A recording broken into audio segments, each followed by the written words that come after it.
ములుగు జిల్లా జగన్నాథపురం గ్రామానికి చెందిన సోమిని వంశీ అనే యువకుడు భద్రాచలంలోని ప్రైవేట్ ఆసుపత్రిలో కంపౌండర్ పనిచేస్తూ అదే పట్టణంలో నివాసం ఉంటున్నాడు.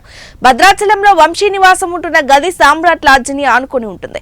అయితే ఈ రోజు అదే వంశీ ప్రాణాలు పోవడానికి కారణమవుతుందని ఎవరు ఊహించలేదు. రోజు మాదిరిగానే వంశీ ఈ రోజు ఉదయం కూడా గది బయటకు వచ్చి బ్రష్ చేసుకుంటూ ఉన్నాడు. ఈ క్రమంలో పక్కనే ఉన్న ట్రాన్స్ఫార్మర్ నుంచి తీగల ద్వారా విద్యుత్ ఘాటం ఏర్పడి అక్కడికక్కడే మృతి చెందాడు. అయితే సామ్రాట్ లాడ్జ్ కి సంబంధించిన విద్యుత్ తీగల గదికి ఆనుకొని ఉండటం వల్లే ఈ ఘటన జరిగినట్లు వంశీ స్నేహితులు బంధువులు ఆరోపిస్తున్నారు. వంశీ మృతికి విద్యుత్ శాఖ అధికారులు సామ్రాట్ లాడ్జ్ నిర్వాహకులే కారణమని మండిపడుతున్నారు.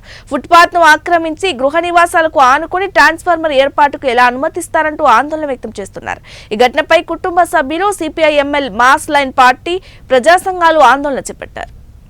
జరిగినప్పుడు మాత్రమే భద్రాచలంలో అనేక ఘటనలు జరుగుతూ ఉన్నాయి.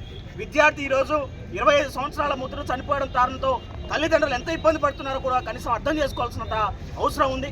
వెంటనే యాజమాన్యం సంబంధించినటువంటి సామ్రాజ్ లాడ్జి ఇలా అప్స్టైర్ బిల్డింగ్ కట్టారు. తర్వాత పక్కనే ఉన్నటువంటి R&B రోడ్డు డ్రైన్ మొత్తం కూడా క్లోజ్ చేసి అక్కడ ట్రాన్స్ఫారం కట్టినా కానీ కనీసం అధికారులకు ఇది కనపడట్లేదా అనేది సూటిగా సిపిఎంఎల్ మాస్ లైన్ పార్టీ సూటిగా ప్రశ్నిస్తూ ఉంది. కాబట్టి దీని మీద కారణమైనటువంటి ఎవరైతే ఉన్నారో గ్రామ పంచాయతీ అధికారులు కానీ ఇక్కడ ఇంకోటి భద్రాచలానికి ఉన్నటువంటి గొప్ప ఉద్దేశం ఏంటంటే ఐటీడీఏ పీఓ ఇక్కడ స్పెషల్ ఆఫీసర్ గ్రామ పంచాయతీకి ఐటీడీఏ పీఓ గారు ఏం చేస్తా ఉన్నారో కూడా అర్థం కాని పరిస్థితి. ఇక్కడ ఒక ఆర్టీఓ ఉన్నారు, అట్లాగే ఒక సబ్ కలెక్టర్ సంబంధించిన ఆఫీస్ ఉంది.